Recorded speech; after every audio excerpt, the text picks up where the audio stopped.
Garagem Bergamo no ar, vou trazer para vocês aqui o Peugeot 208 1.0 Like, equipado com a mecânica Fiat Firefly tricilíndrico com 12 válvulas. O 208 é a aposta da Peugeot para o segmento compacto aqui no Brasil, né? Onde ele usa a questão, por exemplo, da ampla oferta de equipamentos superior aos seus rivais para disputar desde o segmento dos compactos de entrada, como o Mobi, o Quid, até a questão do preço, quando ele vai disputar a fatia de mercado com o HB20, que é seu principal rival, o Onix e o Polo. Nessa disputa acirrada, ele tem para oferecer o fato de ser o menos caro dos seus rivais, ter um design realmente que é um diferencial.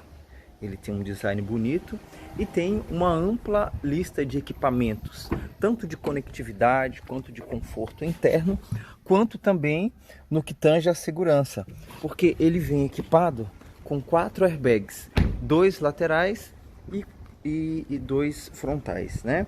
Eu entendo que o Peugeot ele oferece algo a mais na categoria, a começar primeiramente por esse design, né? É uma categoria, é uma carroceria que ele passa a impressão de ser maior do que os seus concorrentes, embora ele tenha apenas 4 metros e 5 centímetros. Mas ele passa a impressão de ser um compacto muito mais encorpado do que os seus diferenciais. Eu acho que esses pontos que o Peugeot traz de diferença é algo que, a meu juízo, faz com que ele figure como um player muito importante nesse segmento do qual ele disputa. Para combater aquela injusta fama de peças caras, a Peugeot, que pertence ao grupo Stellantis, equipou o 208 com o motor Firefly 1.0, que é o mesmo que está equipando o Argo e o C3. Isso é uma garantia de peças e manutenções mais em conta, né? E consequentemente apaga aquela fama que eu considero injusta de que os carros da Peugeot eram problemáticos mecanicamente.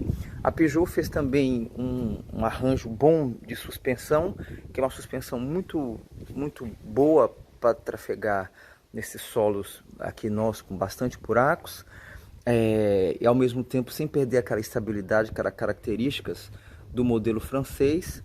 O carro foi aumentado na sua altura para evitar que essa frente aqui vincuda que ele tem raspe em lombadas. De fato eu estou com ele já há 10 dias, ele não raspou nenhuma vez. Veja como é uma frente assim bastante encorpada.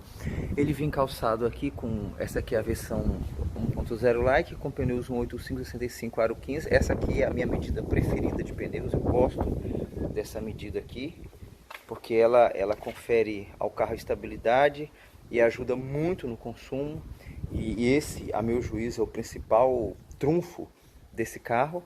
É uma suspensão que eu acho acertada e que ficou muito ajustada para esse Peugeot.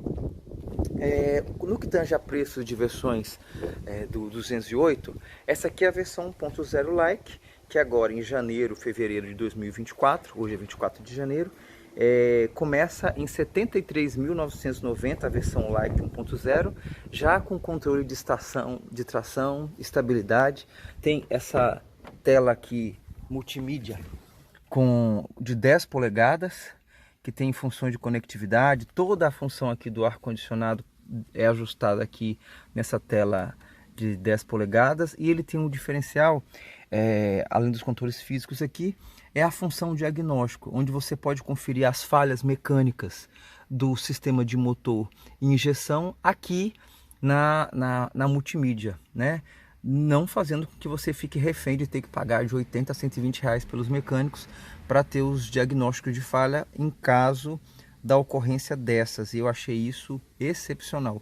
Eu tenho muita dificuldade com central multimídia, embora nas primeiras vezes eu achei que ela até é bem intuitiva, mas eu particularmente não gosto de mexer com central multimídia. Eu gosto de sistemas mais analógicos de navegação, eu fico mais seguro assim. Aqui o volante aqui é interessante que nessa faixa de preço de compactos, ele é o único que oferece aqui esse cockpit aqui parecendo de Fórmula 1, onde tudo está em volta. O volante fica aqui com esses pontos aqui achatados, e você tem o painel ali mais adiante, e tudo aqui é voltado para o motorista. Eu estranhei um pouco esses cromados aqui nesses botões físicos. Assim, olha só, parece que é pra vocês terem uma noção da profundidade, mas depois eu me acostumei com eles. Assim, eles ajudam a compor um visual que dá até uma certa sofisticação, sim, para o carro. Achei os pedais assim até um pouco distantes, porque eu tinha pego um Fiat Siena na Samira anterior, e parece que os pedais ficam juntos. Esse aqui parece que o espaço é bom. A alavanca aqui de câmbio, eu entrei de óculos, tive a impressão que ele, no primeiro momento, que seria uma alavanca até automática.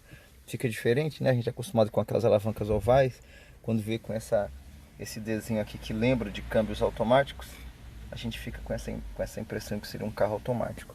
Ele tem duas saídas USB aqui na dianteira, uma só para carregar, outra onde você consegue também carregar e fazer com que a sua mídia fique aqui conectada na tela multimídia aqui, que lembra vocês, tem 10,3 polegadas. O porta-luvas é bem amplo. O que eu não gostei nesse carro é que falta muitos elementos aqui para iluminação. Só tem basicamente essa telinha aqui e nada mais. Até o final do carro não tem nenhum tipo de iluminação. Isso eu não gostei. Mas o cockpit aqui da marca do Leão eu achei bem charmoso.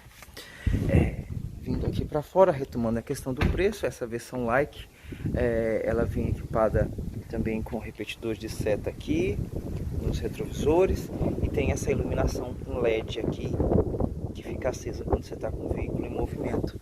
Ela está a partir de R$ 73.990. A versão Styler, que também usa essa mesma mecânica 1.0, tem a mais do que essa versão aí: o teto panorâmico em vidro, o Vision Park 180, câmera de 100 graus e o Airify. Essa versão Styler, ela começa com preço a partir de R$ 84.990. Na casa dos R$ 100.000, você tem a Road Trip 1.6 automática, que tem cockpit 3D, também teto panorâmico, fica na casa de R$ 100.000, ele é automático.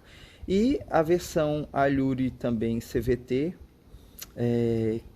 que usa o câmbio CVT, mas com um motor turbo, começa em R$ 96.000, com roda diamantada, direção esportiva, multimídia de 10,3 também. Fica R$ 96.000 para o público convencional e R$ 77.000 para o público PCD. Nessa linha 208, somente essa versão Allure Turbo CVT está disponível para o público PCD. Essa unidade aqui, como disse a vocês, está aqui equipada com esse motor Firefly 1.0, 75 cavalos, no álcool, 71 na gasolina, rende 10,7 kgfm no álcool, 10,1 na gasolina. Tem como trunfo um consumo excepcional, na casa de 11 no etanol na cidade, 14 na gasolina, sendo 11,8 de etanol na estrada e 16 na gasolina. O câmbio é um manual de 5 marchas que eu achei um pouco impreciso em alguns engates. Algumas vezes eu arranhei a ré dele, então eu não achei um câmbio muito tranquilo assim. Eu acostumado com o câmbio da Volkswagen, eu estranhei um pouco. A direção elétrica eu não achei tão leve, e eu tenho uma crítica, que eu achei ela com uma leve folga quando eu dirijo.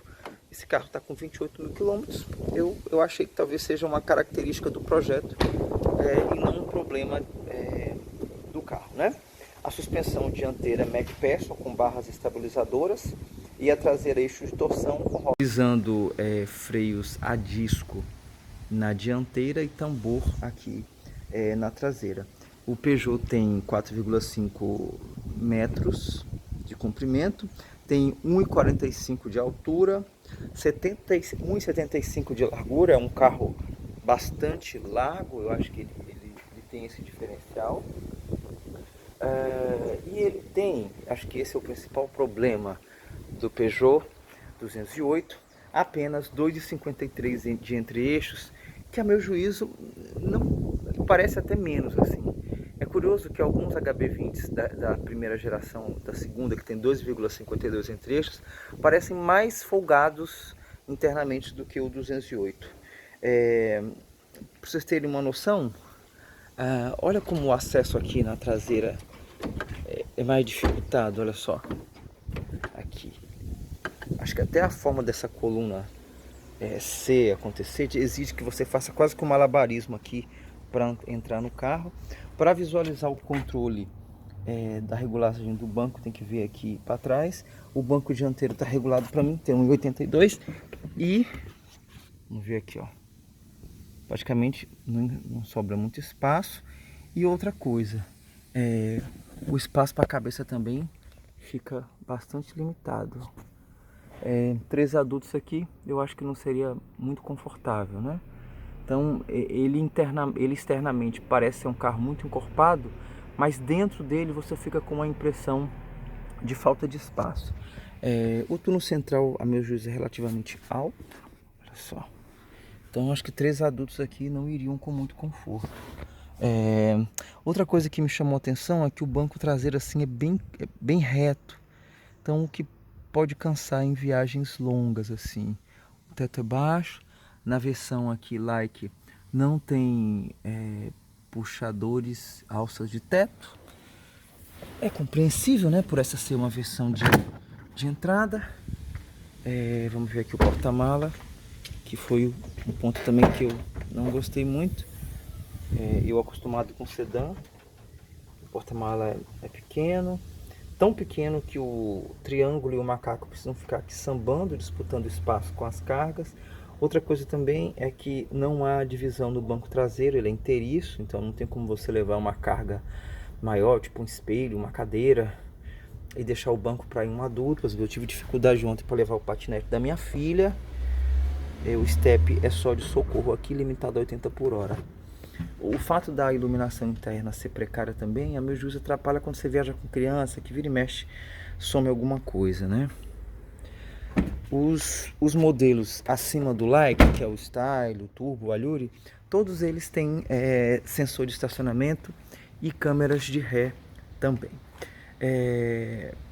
Um ponto também que eu gostaria de destacar para vocês é que no que tange a equipamentos, eu penso que o Peugeot 208 dá um baile na concorrência. Eu acho que esse é o diferencial da marca, né?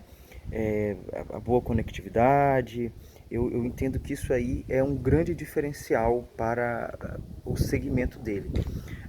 Penso também que é um ponto muito positivo desse carro, como eu destaquei, o consumo, tanto urbano quanto na cidade. Ele é nível A de consumo, eu acho que ele consegue ser melhor do que os seus rivais, tanto na linha de equipamentos como também na segurança. Ele só perde para o Onix, que tem 6 airbags. Ele é um dos poucos que desde a versão de entrada já oferecem 4 airbags. Ele tem um banco dianteiro muito confortável, que parece assim uma concha, que não cansa em viagens longas. Você tem a impressão de estar num carro de uma categoria realmente superior. Ele é muito estável. Essa carroceria oferece uma excelente rigidez torsional, e eu achei isso muito interessante. Assim, é um carro que você pega a estrada nele com bastante confiança, assim, você não samba. Eu gosto de Vox, como vocês sabem, mas comparar esse carro com um Voyage, um Gol, é uma tarefa ingorda, porque ele dá um baile. Embora o Gol e o Voyage, embora sejam menores do que ele, atrás conseguem ser mais espaçosos. No que tange a pontos que eu considero negativos, embora a suspensão seja muito bem acertada, ela é um pouco ruidosa quando você trafega em pisos de paralelepípedo. Acho que o espaço interno é realmente um problema. Eu recomendaria esse carro apenas para pessoas solteiras ou com casais com no máximo um filho pequeno, e que você não demandasse muito de porta-mala, porque eu penso que até para uma compra semanal de uma família de mais de 5 pessoas, esse porta-mala aqui se apresenta problemático, a não ser que você não se importe de colocar algumas compras no banco traseiro do carro, né? Eu senti uma leve folga nessa direção elétrica, uma leve imprecisão, por isso que eu gosto da velha e boa direção hidráulica. O porta-malas eu acho também uma questão problemática, como eu já mencionei para vocês.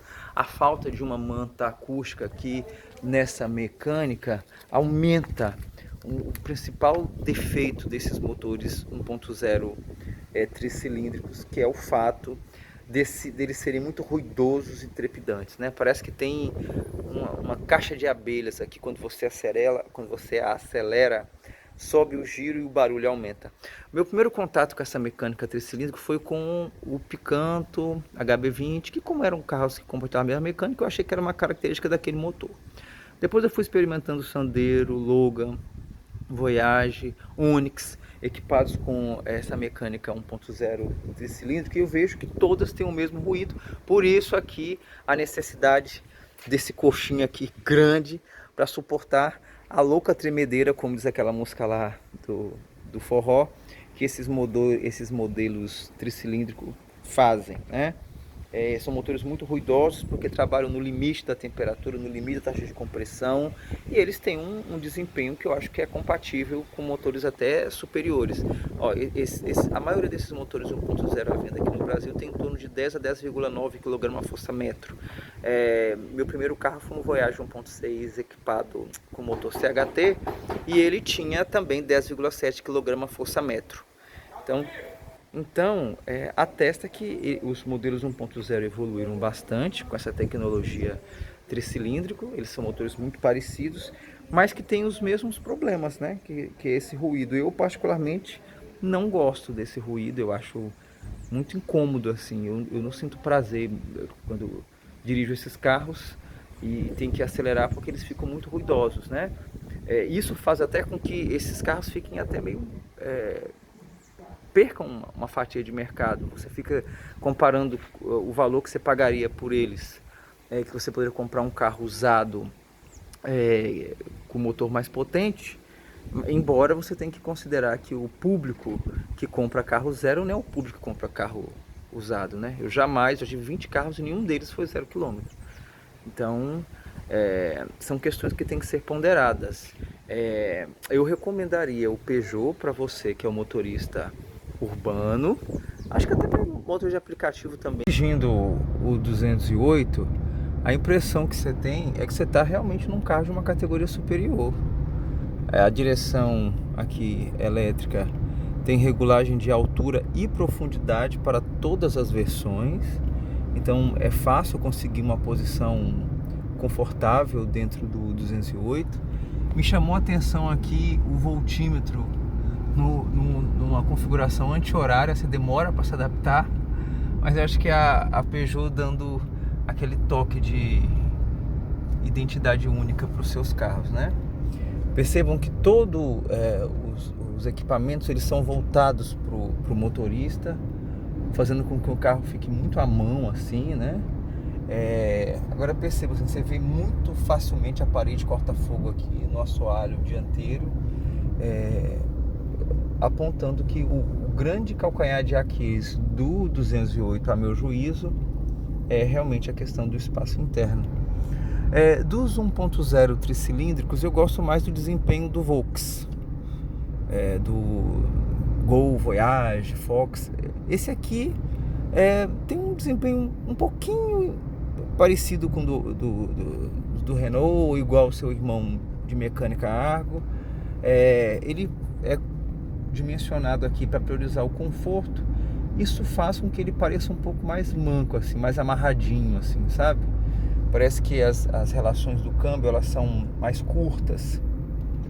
Então, numa viagem assim, estrada, ele não é tão prazeroso. No circuito urbano, ele é uma boa opção. Você anda aí num carro com design esportivo, com visual assim mais parrudo que os demais na concorrência. Eu realmente acho que o Peugeot tem algo a mais para oferecer na categoria dele, mas é um carro para circuito urbano e para uma família pequena, para uma pessoa solteira, aí ele atende muito bem.